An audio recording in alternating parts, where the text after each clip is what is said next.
tout le monde vienne avec sa bouteille d'huile d'olive pour qu'on te fasse l'onction d'huile, selon que le Seigneur nous a demandé. Et cette onction d'huile-là va nous conduire les 6 derniers mois qui nous restent. Va arroser nos têtes de la bénédiction et de la rosée du Saint-Esprit. Alléluia. Amen. Que Dieu vous bénisse. Amen. Nous sommes à la fin de notre enseignement. Le respect des vœux et des promesses. Au cours de cet enseignement, j'ai dit à chacun d'entre vous de respecter ce qu'il a promis de donner au Seigneur.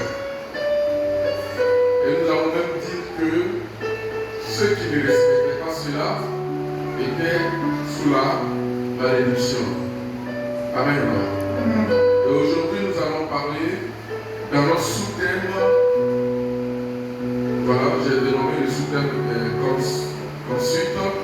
Tu dois quitter le joug de la malédiction.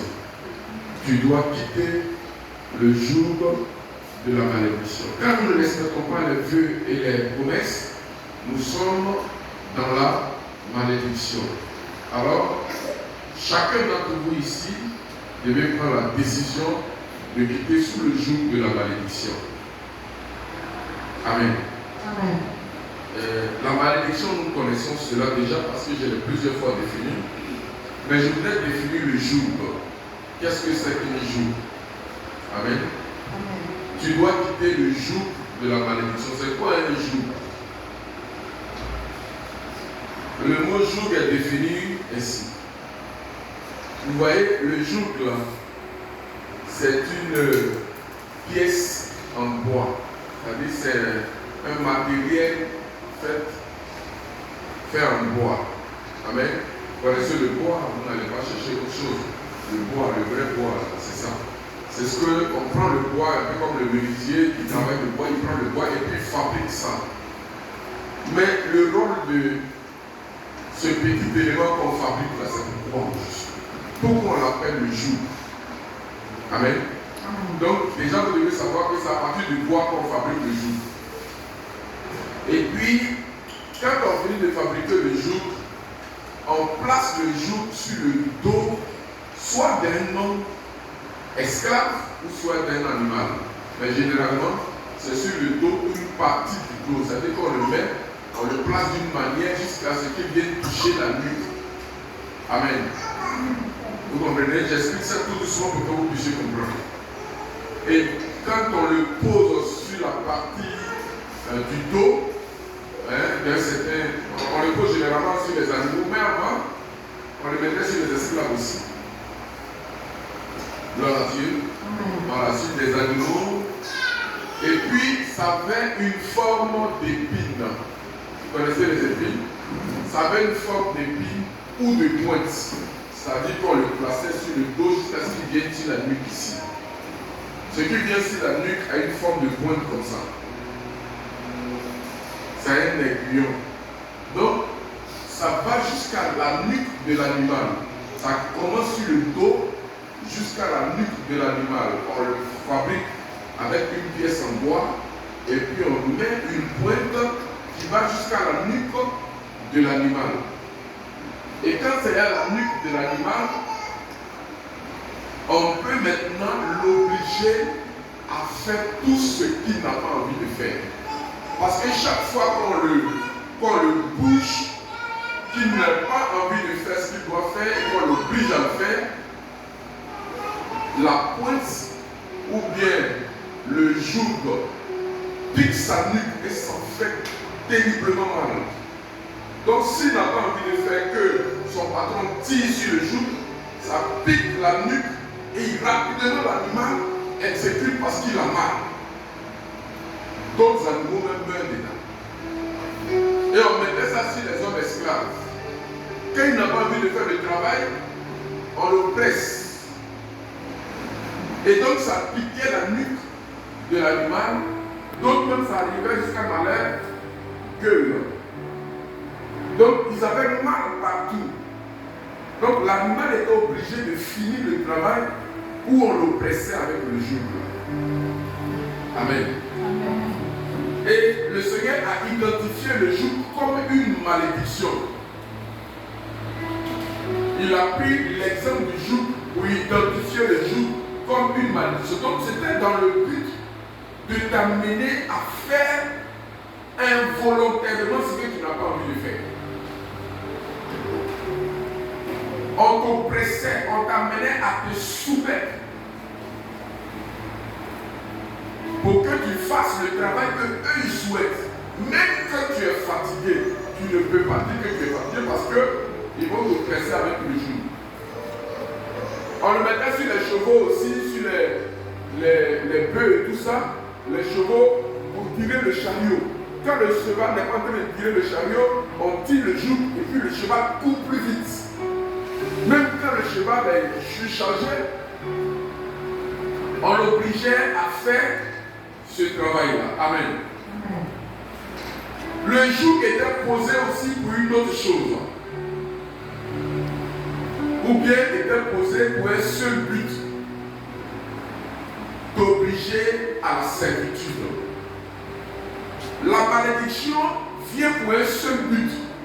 T'obliger à la servitude. Voilà pourquoi le Seigneur a fait la comparaison entre le joug et la malédiction.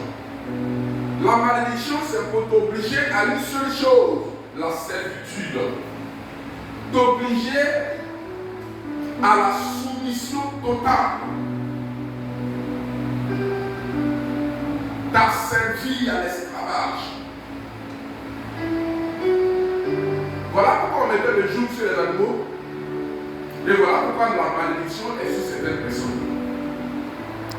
Tu peux savoir que tu es maudit. Toi-même, tu peux le savoir. Personne ne te dira que tu es maudit. Mais toi-même, quand tu es maudit, tu sais que tu es maudit. Oui. Parce que plus rien ne va dans ta vie. Tout ce que tu fais ne marche pas. Et tu es livré à l'esclavage du péché. Tu pêches constamment, continuellement, parce que Satan t'oblige à pécher contre Dieu. Satan t'amène à faire ce que Dieu ne veut pas que tu fasses. C'est ça la malédiction. La malédiction, en premier, c'est le péché dans la vie de quelqu'un. Parce que quand le péché est dans ta vie, rien ne marchera dans ton existence. Tu ne deviendras jamais rien. Le péché, au contraire, va finir par te tuer à petit feu et tu vas mourir de manière précoce. 60 ans, il est mort et il est mort de maladie. Dieu ne nous a pas appelés à vivre sous le joug de la malédiction. Voici pourquoi ce matin, je te demande de faire l'effort par le Saint-Esprit pour que tu quittes le joug de la malédiction si tu sais que tu es maudit. Maintenant, si tu ne sais pas, je vais t'expliquer. Quelqu'un m'a dit, je ne sais pas. Amen. Amen. Je vais t'expliquer.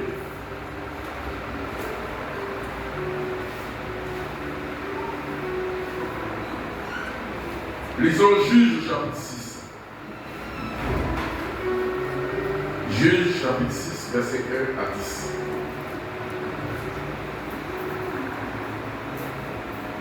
J'ai lu la parole du Seigneur avec respect. Nous parlerons d'une histoire. Et cette histoire-là, je souhaiterais que vous l'écoutiez très bien.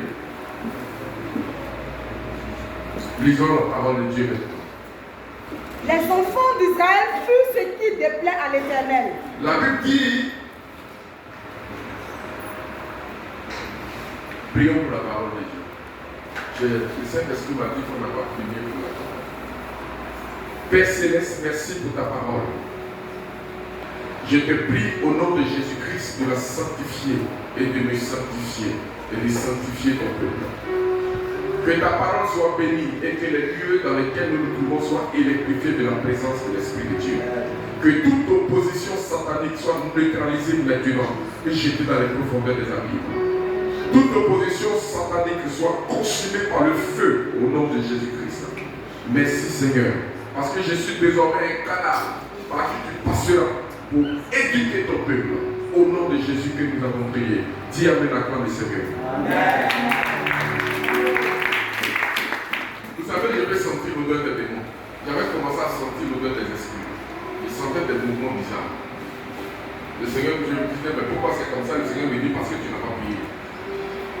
Maintenant, il y a une bonne odeur. Dis Amen bien. Amen. Dis Amen bien. Amen. Maintenant, il y a une bonne odeur. Dis Amen bien. Amen. Là, tu sens pas l'odeur aussi. Le temps, là, je te sens comme un champ béni. Une bonne odeur. Alléluia. Amen. Lisons. Verset 6, reprenons, pardon. Verset 1 du chapitre 6, les juges, jusqu'au verset 10. Lisons ensemble. Les enfants d'Israël firent ce qui déplaît à l'Éternel. La Bible dit que les enfants d'Israël, les chrétiens que vous êtes, vous avez fait ce que Dieu n'aime pas, ce qui déplaît à Dieu. C'est quand on fait ce qui déplaît à Dieu là, que la malédiction vient. C'est pour cela que le jeudi ou le vendredi, je vous ai dit que nous devons faire la marche avec Dieu. La marche avec Dieu commence à partir du moment où tu as pris la décision de ne plus pécher. Sinon, tu peux être chrétien pendant des années et puis tu n'as jamais commencé à marcher avec Dieu. Mais la marche avec Dieu, le premier pas commence à partir du moment où tu dis, moi je prends l'engagement de ne plus pécher. Et puis, Dieu est dans vous partez. Et il te bénit sur la route. Donc cela en fait ce que Dieu n'aime pas. Il n'y a rien de compliqué avec le Seigneur. Ce n'est pas des sacrifices, ce n'est rien d'autre que la marche avec lui. Et qu'est-ce qui s'est passé? Et l'Éternel les livra entre les mains de Madian. Et Dieu les a maudits. Et Dieu a décidé que leurs ennemis deviennent leurs patrons. Ça c'est une malédiction. Quand un démon te commande, quand la sorcellerie te commande, c'est la malédiction. On dit les sorciers me fatiguent, c'est que tu es maudit. Alléluia. Amen. Parce qu'en temps normal, c'est moi qui dois fatiguer les sorciers. Amen. Alléluia. Amen. Si quelqu'un est fatigué par la sorcellerie, c'est qu'il est sur le joug de la malédiction. C'est comme ça, il y a plusieurs étapes dans la malédiction. Les sorciers me fatiguent. Les sorciers me fatiguent. Ça veut dire que tu es sous le joug de la malédiction. Il faut quitter dedans aujourd'hui. Oui. Pendant 7 ans. Pendant 7 ans, les démons fatiguaient les enfants de Dieu. Pendant 7 ans, vos ennemis vous dominent. 7 ans n'est pas 7 jours, n'est pas 7 semaines, n'est pas 7 mois. 7 années, pour qu'une année même arrive, on dure jusqu'à ce que ça soit 7 années.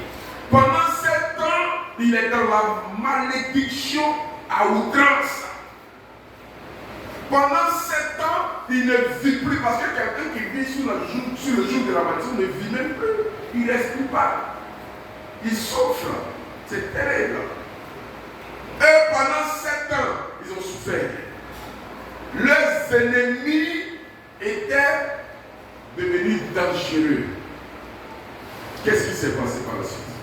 La main de Madian fut puissante contre Israël. La main des ennemis, des Madianites, était plus puissante que la main des enfants de Dieu.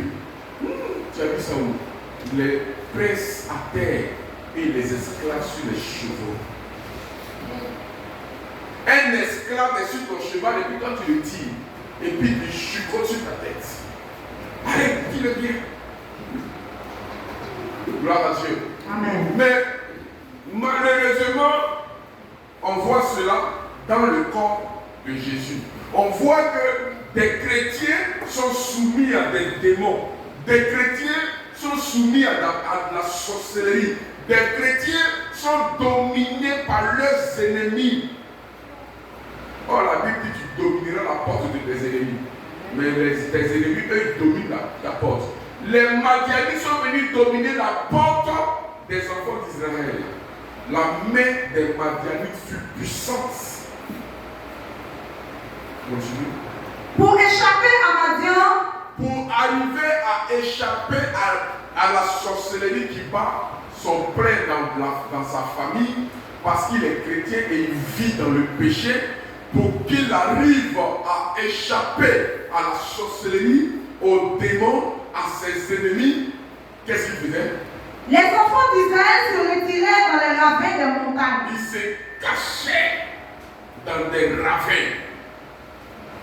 Continue. Dans les cavernes. Ils se cachaient dans les cavernes. Et sur les rochers fortifiés. Je ne sais pas où toi tu te caches. Mais eux, voilà où ils se cachaient. Ils ont abandonné leurs maisons et leurs enfants. Et il est au dehors du matin jusqu'à sa minuit. Il rentre à la maison parce qu'il y a un tonton sorcier à la maison. Tonton sorcier le commande. Quand il va chez lui au village, il est toujours caché dans la chambre de son père ou de sa mère parce qu'il dit que s'il sort, on va le tuer. Il est maudit. Amen. Amen. Des chrétiens, attends, quand tu parles, des chrétiens qui se comportent de la sorte sont la honte du royaume. Sont la honte, pas de Jésus, mais de même les propres filles. Amen. Amen. Toutes les décisions qu'on prendra, sois souriant parce que tu es plus que vainqueur. Amen. Si tu es sur le joug de la malédiction, c'est ce qui arrive. Dis à ton voisin, quitte le joug de la malédiction. Il faut dire ça bien fort. Quitte le joug de la malédiction. Ou bien tu es dedans. Lisons. Quand Israël avait semé, Quand Israël avait semé, Mondia monta avec Amalek et ses fils de l'Orient et ils marchèrent contre eux. quand ils savaient que Israël avait semé, ils vont récolter. Donc eux, ils venaient avec tout le groupe de démons là. Pour faire quoi? Ils campaient en face de lui. Pour camper, pour siéger en face de lui, pour l'observer, pour voir le jour. On dit, il a gagné l'argent, on frappe le maladie de ses enfants. Là, il dépasse tout. Vos ennemis siègent devant vos portes, au lieu que ce soit vous qui siégez devant les portes. Amen. Donc, il siège et il attend. Quand tu allais travailler, tu rentres avec un petit fonds d'argent. Lui, déjà, est légal. On dit, il est rentré avec l'argent. On souffle sur l'argent. Ça se disperse. Tu ne sais pas où l'argent s'en va. Et tu es toujours bizarre. Ça, c'est la malédiction. Amen. Je dis, si tu ne sais pas la malédiction, je vais t'expliquer ça. Tu vas te retrouver peut-être là. Eux, ils venaient siéger parce qu'on dit qu'ils ont sémé. Parce qu'après la sémence vient la récolte. On dit le pasteur leur a dit de sémer. Ah, ils ont sémé. Bon, attendons-les parce qu'ils vont récolter. Parce qu'avec Jésus, quand ils sèment, tu récoltes toujours à 100%. Donc le jour de la récolte, quand ils ont récolté, ils s'en vont avec des chants de joie. Mais 2 jours après, c'est la tristesse dans la maison. Parce que Satan a tout pris. Parce que leur vie n'est pas en règle avec Dieu. Parce qu'ils ne marchent pas avec Dieu. Continue. Détruisait la production du pays jusque vers le Gaza. Ils détruisaient tout sans laisser quelque chose.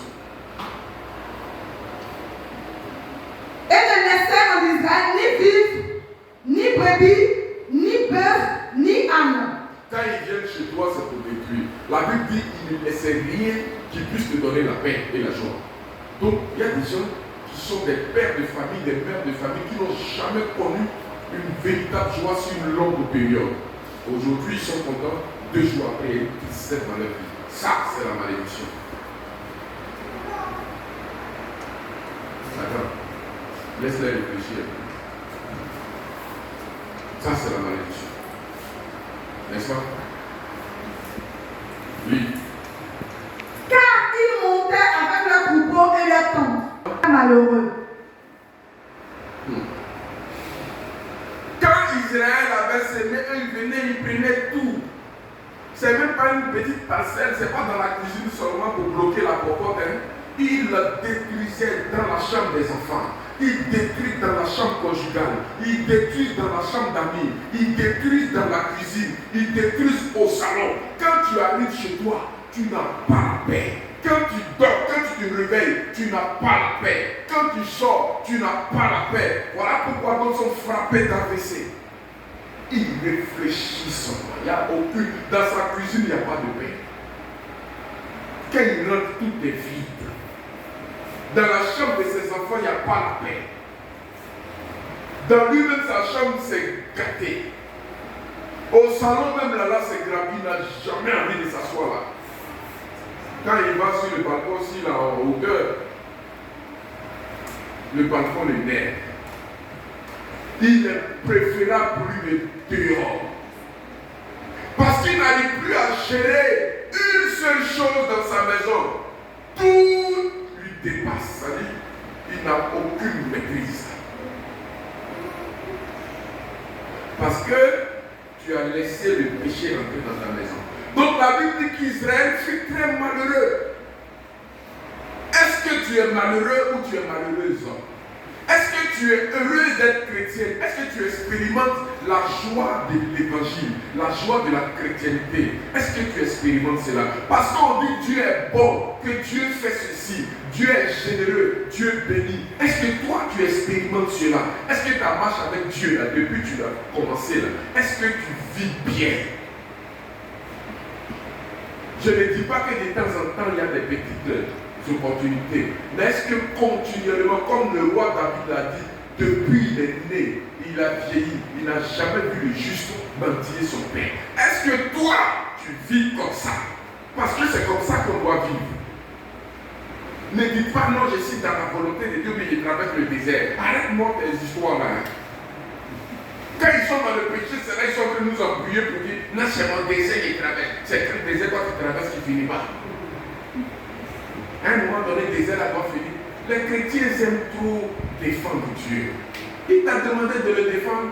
Dieu dit quand il marche avec lui, lui te fait du bien. Il tape sa poitrine pour dire ça. Maintenant, toi, tu as commencé à marcher avec lui, tu ne ressens aucun bien. Il n'y a rien en toi qui est bon.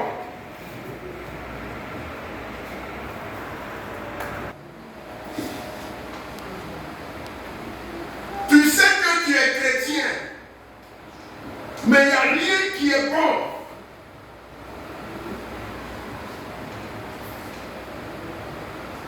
Parce que tu es malheureux. Si on se parle franchement, beaucoup d'entre nous diront, vraiment moi depuis que je suis chrétien, c'est compliqué. Moi j'ai entendu des gens dire, c'est quand j'étais païen, j'étais bien. Depuis que je suis devenu chrétien, c'est compliqué. Alléluia. Parce que il y a la malédiction.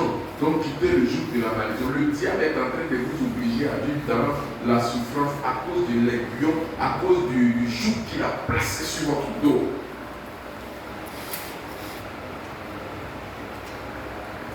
Amen. Amen. Et les enfants d'Israël crièrent à l'Éternel. Lorsque les enfants d'Israël crièrent à l'Éternel au sujet de Madian, l'Éternel envoya un prophète aux enfants d'Israël et leur dit. Dieu envoya un prophète aux enfants d'Israël.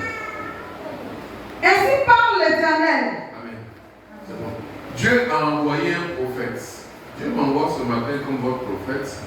Il vous dit que Dieu dit, il y a la possibilité de vivre heureux et avoir une longue vie si vous décidez de marcher avec lui à l'exemple de ceux qui sont dans la Bible, de ceux qui nous ont dévancés, les Abraham, les David, les je ne sais pas, beaucoup d'autres noms. Tu vas te dire de nous. Viens-toi de vous, s'il te plaît.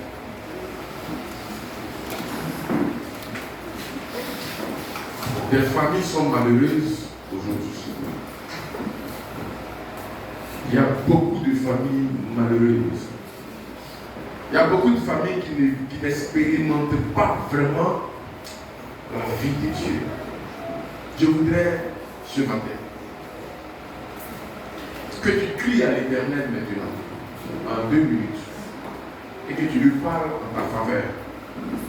Que tu ne sois pas comme ce que vit comme ce qu'a vécu les Israélites dans le temps des juges, au temps de Gédéon, dans le pays des comme les Madianites qui les opprimaient pendant 7 années. On dit, ils ont été très malheureux. Ils furent très malheureux et ils ont crié à l'Éternel. Crie à Dieu en ma faveur. Si tu sens que tu es malheureux et que tu n'expérimentes pas encore vraiment les bontés de Dieu, la Bible dit que les bontés de l'Éternel se révèlent chaque matin. Si tu sens que ces bontés-là, tu ne les expérimentes pas encore, crie à Dieu. Il m'a dit de vous dire de parler. Crie à lui. 2 minutes de prière. Parle à ton Dieu maintenant. Et dis lui certainement, je vis véritablement ce que je n'ai pas envie de vivre. Sors-moi de cela. Envoie un Gédéon dans ma famille pour détruire ces Madianites-là et que je sois totalement délivré. Faut parler à Dieu maintenant. Oh,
Deutéronome chapitre 28, verset 15 à 20. C'est notre avant-dernier verset. Je vais finir rapidement. Deutéronome 28, verset 15 à 20. 28, verset 15 à 20. Lisons. Regardez la malédiction qui accompagne ceux qui ne sont pas honnêtes et corrects avec Dieu. Je lis la parole du Seigneur avec respect et soumission. Parole de l'Éternel, mon Dieu. Mais quand vous n'êtes pas obéissant, si tu n'observes pas et ne mets pas en pratique tous ces commandements, si tu ne mets pas en pratique les commandements de Dieu, et toutes ces lois que je te prescris aujourd'hui, et les lois que Dieu te donne aujourd'hui, voici toutes les malédictions qui viendront sur toi et qui se défendront ton ce partage. n'est même pas une malédiction, on dit toutes les malédictions, c'est beaucoup de malédictions. Tu seras maudit dans la ville. Dans la ville, à Bignan, tu es maudit. Tu seras maudit dans les champs. Au village, tu es maudit. Ta corbeille et ta huche seront maudites. Ta maison et la nourriture de ta maison sont maudites. Le fruit de tes entrailles et le fruit de ton sol, les portées de ton gros et de ton menu bétail, toutes ces choses seront maudites. Tes enfants sont maudits. Ton travail est maudit. Ton entreprise est maudite. Tu seras maudit à ton arrivée. Quand tu arrives, tu es maudit. Et tu seras maudit à ton départ. Quand tu t'en vas, tu es maudit. L'Éternel enverra contre toi la malédiction. Dieu va faire venir la malédiction sur toi. Le trouble et la menace. Il va envoyer le trouble. Tu seras toujours troublé dans ta maison. Tu seras toujours menacé dans ta maison. Au milieu de toutes les entreprises, tu verras jusqu'à ce que tu sois détruit. Au milieu de tout ce que tu fais, Dieu va veiller sur toi jusqu'à ce que tu sois détruit. Il va te poursuivre et te détruire. Jusqu'à ce que tu périsses promptement. Jusqu'à ce que tu meurs, que tu disparaisses de la surface de la terre. À cause de la méchanceté de tes actions. À cause de la méchanceté de tes actions. Qui t'aura porté à m'abandonner. Qui t'aura poussé à abandonner Dieu. Amen. Ça, c'est pour ceux qui sont méchant. Mais la malédiction n'est pas pour les enfants de Jésus. Quelqu'un dit amen bien. La malédiction n'est pas pour ceux qui craignent Dieu, pour ceux qui observent Dieu. Balak, un roi, le roi de Moab, un Moabite, un cousin des Israélites, il a demandé à ses anciens d'aller appeler un prophète, un voyant, qu'on appelait Balaam. Ils sont allés appeler Balaam. Balaam est venu. Je vous épargne certains détails. Et il a dit à Balaam, lis le verset où il a parlé à Balaam. Cherche Nombre, chapitre 22.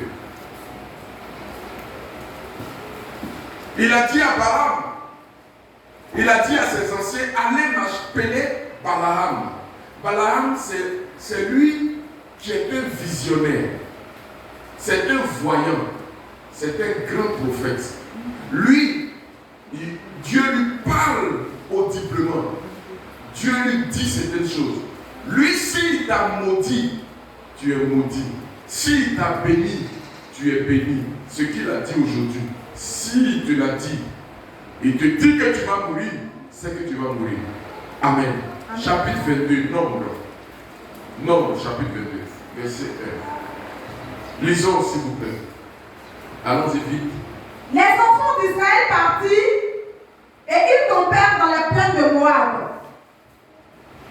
au-delà de Jourdain, vis-à-vis de Jéricho. Balak, fils de Zippor, fit tout ce qu'Israël avait fait aux Amoréens. Et Moab fut très effrayé en face d'un peuple aussi nombreux. Il fut saisi de terreur en face des enfants d'Israël. Moab dit aux anciens de Madian, cette multitude va dévorer tout ce qui nous entoure, comme le bœuf broute la verdure des champs. Balak, fils de Zippor, était alors roi de Moab. Il envoya des messagers auprès de Balaam, fils de Béor, à Pétor sous le fleuve. Continue.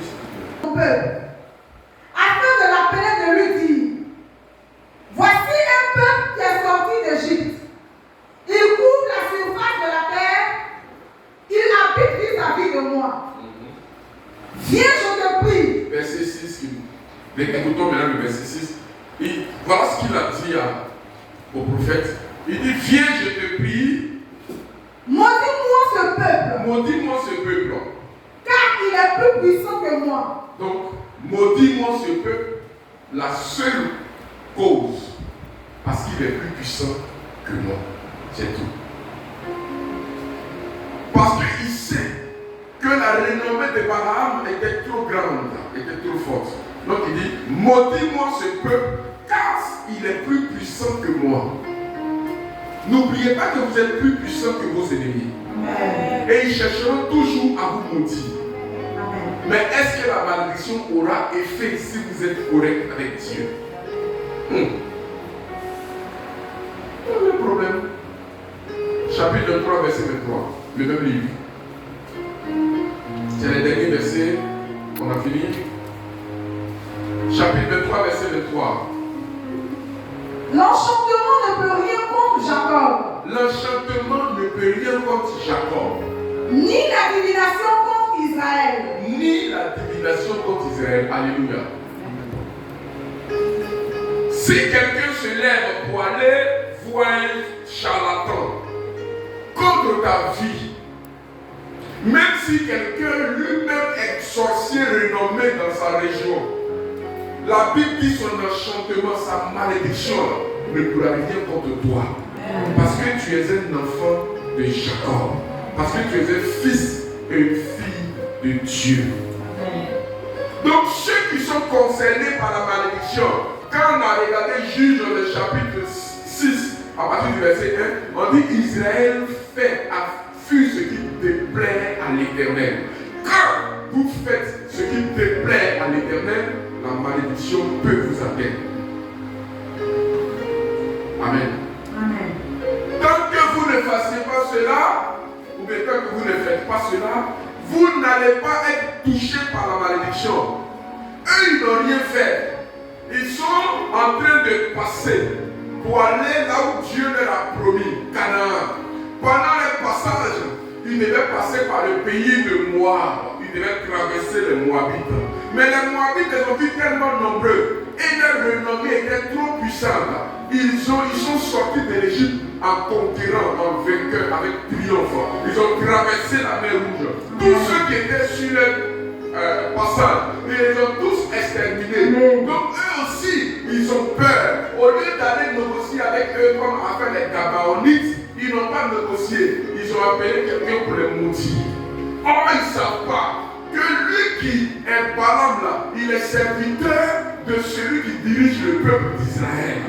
Donc on ne peut pas maudire ce peuple là, ce n'est pas possible. Alléluia. Amen. Vous ne pouvez pas être maudit tant que vous êtes sous la couverture du roi.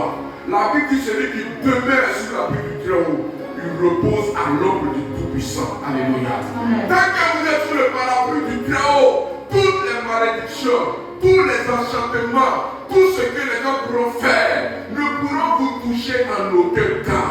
Rien ne peut vous toucher. Dis bien Amen. Amen. Lis le verset 25 maintenant pour terminer. Balak dit à Balaam, Le roi Balak dit au prophète Balaam, ne le maudis pas, il dit quoi? ne le maudis pas. Ne le maudis pas. Ne le maudis pas. Pourquoi il dit ça? Parce que plusieurs fois il a essayé de maudire, c'est les bénédictions qui sortent de la place. Il dit donc, si tu veux, il ne faut plus les maudire. Mais pardon, il ne faut pas aussi les bénir. Laisse-les comme ça, il y a des débrouiller avec eux. Alléluia. Et à un moment donné, ils vont replier en arrière. Parce qu'ils sauront que toutes les malédictions qu'ils disent sur toi là, ça ne t'approche même pas. Pour dire que ça glisse sur toi. J'ai entendu les enfants de Dieu dire, oh ça glisse sur moi. Malédiction ne glisse pas sur toi, ça ne t'approche même pas. Ça a glissé sur toi pour toi. Si ça a glissé sur toi, ça t'a touché. Amen. Ça ne t'approche même pas.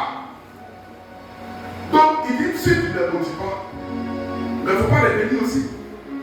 Parce que si tu les bénis, ils deviendront plus puissants encore 2 fois que moi. Dis ce matin, je suis plus puissant que mes ennemis. Ce matin, je suis plus puissant. Dis ça bien, ce matin, je suis plus puissant que mes ennemis. Ce matin, je suis plus puissant que les ennemis. On est en train de déclarer des paroles fortes et puis toi tu es assis. Dis ce matin, je suis plus puissant que mes ennemis. Ce matin, je suis plus puissant que les ennemis. Dis mon Dieu, ordonne que je sois puissant. Que je sois puissant. Mon Dieu, ordonne que je sois puissant.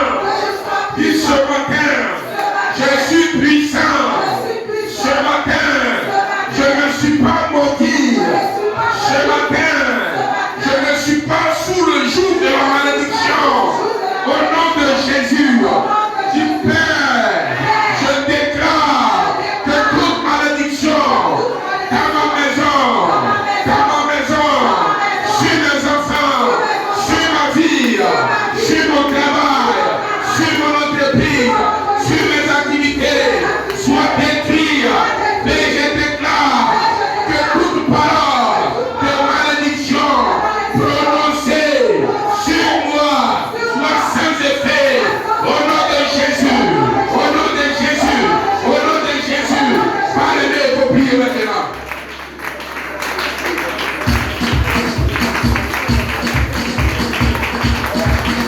Il faut bien prier, s'il te plaît.